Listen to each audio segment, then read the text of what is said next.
Now, the morning sprint.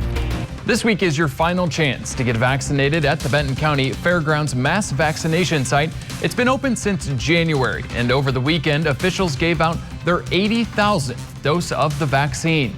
If you haven't gotten your shot yet, you don't even need an appointment. They'll be open Tuesday and Thursday from 10 until 4 and Wednesday and Friday from 11 until 8. People who get vaccinated in Oregon are automatically enrolled in a $1 million lottery. So far, Washington doesn't have a statewide incentive plan like this. Governor Inslee has said that it's something he's considering, and some counties are too. One King County council member says if officials won't approve a lottery, there are other rewards that could encourage more people to get their shots. Things like, property tax relief incentives. We're thinking about things like actually gift cards or Amazon cards. The academic research backs all this up. Games increase extrinsic motivation. Ohio was the first state to offer a lottery to people who get vaccinated, and officials say more than 100,000 people signed up for the shot immediately after the announcement. Of course, one of the big incentives of getting vaccinated is getting back towards normal life. But in many places, you'll need to have your vaccine card on hand. Washington is letting businesses follow the honor system for customers, but in Oregon, businesses have to confirm your vaccine status if they're allowing anyone to skip wearing masks. Many businesses have said that's too much for them to handle, and Governor Kate Brown says it's not going to last forever. We're committed to having the conversation over the next couple of weeks. But the reality is that this is an interim measure. Businesses don't have to let you take your mask off, even if you're fully vaccinated. And Governor Brown says in Oregon, at least, they're going to have to keep checking your status at the door until 70% of the state has gotten the shot. And as of this morning, Oregon is sitting at about 63% vaccination. A group of researchers working for the World Health Organization put together a report this spring saying they looked for the origin of COVID-19 in China, and they're pretty certain it didn't come from a lab. But now an American intelligence report says several researchers at the Wuhan Institute got sick in November of 2019, and they did have coronavirus symptoms. China says its first patient with suspected coronavirus showed up in December, and that difference is enough for officials here in the U.S. to raise more questions. I think that we should continue to investigate what went on in China until we find out, to the best of our ability, exactly what happened.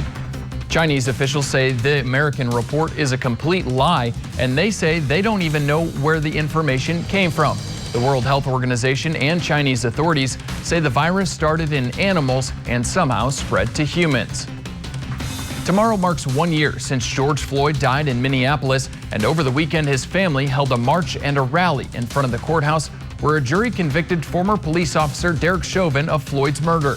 Speakers at the rally yesterday called on Congress to change federal laws regulating police. And Washington and Oregon have both created new police accountability laws while we're waiting on Congress. Governor Inslee signed a dozen proposals into law just last week. Washington State will now have a special office dedicated to investigating when officers are accused of using excessive force.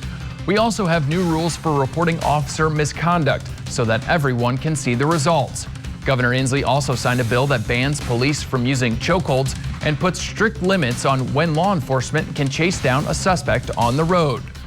And Oregon's legislature held a special session last summer, which was partially focused on police reform. Right now, the legislature is still debating even more police reform bills, including several focused on making sure police response isn't impacted by race. The National Guard is now leaving the U.S. Capitol after more than 4 months. They've been providing security ever since people stormed the Capitol on January 6th. Last week, the House signed off on nearly $2 billion for Capitol security. That proposal now goes to the Senate. A birthday party at the beach got so out of control this weekend, police had to break it up. Take a look at this. Somebody posted a birthday invitation on TikTok and it went viral. Millions of people watched the video, and fans all over the country said they were planning to show up. Almost 150 people got arrested when police moved in, and police say not only is there a chance the huge crowd could turn into a coronavirus super spreader, they're also setting off fireworks, which could put people in danger. Good Monday morning, everyone. Welcome to the work week. Let's take a look at our Skywatch radar. Shower activity very light shower activity in Ellensburg and the Yakima areas. That should stick around for just a little bit, but we could see a little bit more. We're seeing one forming just north of Sunnyside. Could be coming into the mid-Columbia as we move along in the morning hours. Current temperatures, we're pretty much where we should be in the mid to lower 50s, mid to upper 40s for Pendleton, Dayton, and Connell. Winds are going to be the story as we get into the afternoon, but we're already seeing some very heavy winds in the Ellensburg region. We're seeing around 32 mile per hour winds, 18 in Hermiston, 15 in Walla Walla. As we get to the afternoon, 15 to 25 mile per hour sustained winds, heavier in Ellensburg and in Pendleton. So let's take a look at the future cast. And again, we do see a chance of shower activity coming into our areas. We're already seeing it in Yakima and Toppenish. As we move along in our work week, a little bit of chance on Tuesday, and then as we get into Thursday, we have some shower activity looming, so do get ready for that.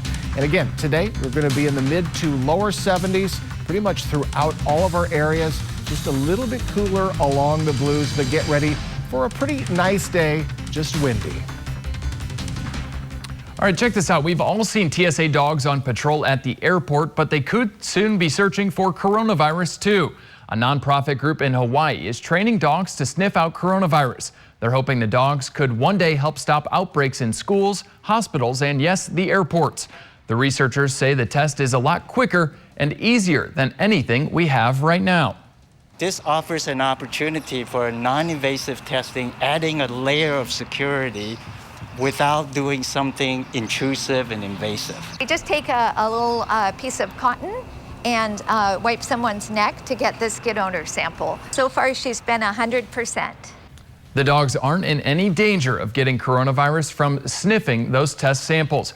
What a great opportunity to use these dogs to benefit everybody else as well. And they're not going to get coronavirus from it, so that is amazing. That is an important caveat. Yes. The dogs are going to be just fine. They will be just fine. These dogs do a lot for the community and not just helping people with disabilities, but this is incredible. No, incredible. So they can also sniff cancer, so just think about amazing that. what they can do.